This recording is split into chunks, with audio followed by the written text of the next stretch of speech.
Zdravím všetkých priateľov dobrej módy, moje meno je Martin a vítam vás pri ďalšom videu na tomto kanáli. V dnešnom videu sa pozrieme na to, ako predávať svoje oblečenie cez aplikáciu Vinted. V minulosti sme sa už na tomto kanáli venovali napríklad návodu, ako predávať cez StockX, alebo sme vám taktiež ukazovali, ako predávať cez britský alebo americký marketplace na oblečenie, ktorý sa volá Grail. Ale myslím si, že za poslednú dobu sa Vinted na československom trhu tak rozmohol a tak som si povedal, že by bola škoda sa o Vintede nejak nezmieniť, keďže z pohľadu bežného nakupujúceho oblečenia je Vinted asi najviac relevantná aplikácia, ktorú tento človek môže používať, keďže sa jedná o československo-poľský trh, takže tie veci tu máte relatívne rýchlo, keď si niečo objednáte, a taktiež Vinted je integrovaný s doručovacími spoločnosťami, tuším je to DPD a Paketa, ktoré fungujú na báze toho, že si niečo objednáte a dojde vám to do nejakého parcel shopu, kam pôjdete, zadáte kód a oni vám tú zásielku dajú.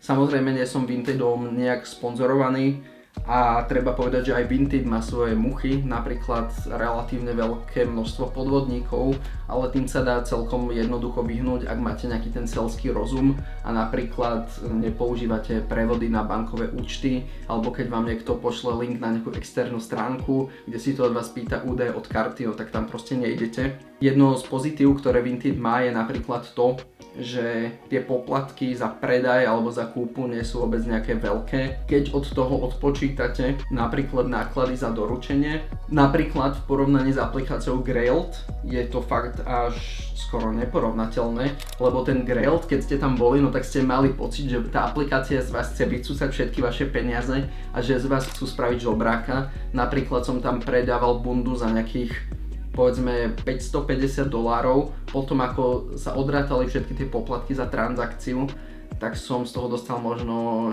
420, ale potom som ešte musel zaplatiť za poštovné z toho, čo mi ostalo. A vo výsledku, keď som predával cez Grail, no tak dajme tomu nejakých 20 až 30% celkovej čiastky, tak zožrali veci typu poštovné a také tie ostatné poplatky. A na Vintede to funguje tak, že niečo predáte, tá aplikácia vám už vygeneruje dopravu a vy to len zabalíte do nejakej obálky alebo do nejakej krabičky, zanesiete to potom do pakety, tam im iba nadiktujete kód, necháte ten balíček a máte všetky starosti z krku. Poďme už na to, že ako tam tie veci predávate. Tak prvá vec, ktorú chcete spraviť, je, že si spravíte pekné fotky produktu, ktorý budete predávať.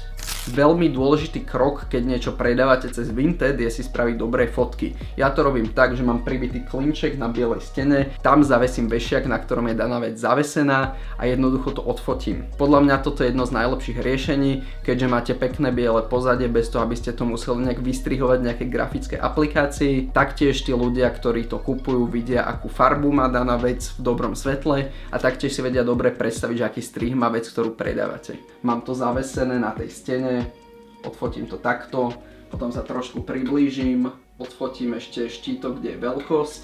Môžem odfotiť aj ďalšie detaily typu, že aká látka to je a tak ďalej, ale to je už fakt na vás.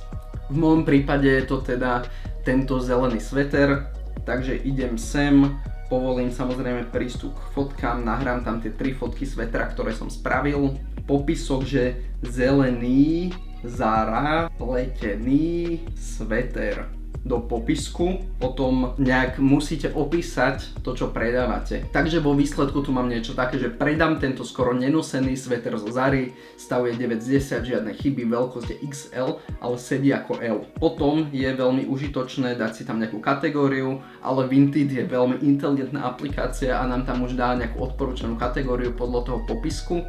Potom značka, samozrejme nám to hodí do odporúčaní, že Zara, veľkosť máme L-ko, síce je to XL, ale sedí to ako L-ko, takže ľudia, ktorí hľadajú veľkosti L, tak im sa to zobrazí.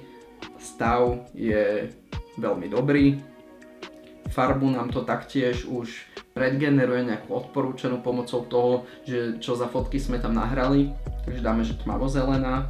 A potom tam ešte dáme cenu, ktorú by sme chceli dostať za tento produkt. Ja tam dám, že nejakých 17 €, lebo to mi príde tak akurát za ten sveter, keďže nový mohol stať, dajme tomu 30. A posledná vec, ktorá nám ostáva spraviť, je uploadnúť náš inzerát na predaj tohoto kúsku oblečenia online a celkovo je to proste veľmi jednoduché. A veľa ľudí, čo sa do resellu nikdy neangažovali, začali predávať svoje staršie oblečenie, čo je podľa mňa veľmi super, lebo keď už niečo nenosím, no tak je nejaká šanca, že táto vec by mohla spraviť radosť niekomu inému, viem mu to posunúť za nejakú peknú cenu, on je šťastný, ja som šťastný, že som dostal nejakú čiastku z toho oblečenia naspäť. Dovolím si tvrdiť, že Vinted je aplikácia, ktorá dosť spravila takú revolúciu v resellovaní na Československu, keďže tá aplikácia je veľmi jednoduchá na to, ako sa to používa, veľmi veľa ľudí má k tomu teraz prístup a taktiež je to spravené v nejakých takých tých ľudských podmienkach, že neberú si od vás nejak extrémne veľa peňazí za tie transakcie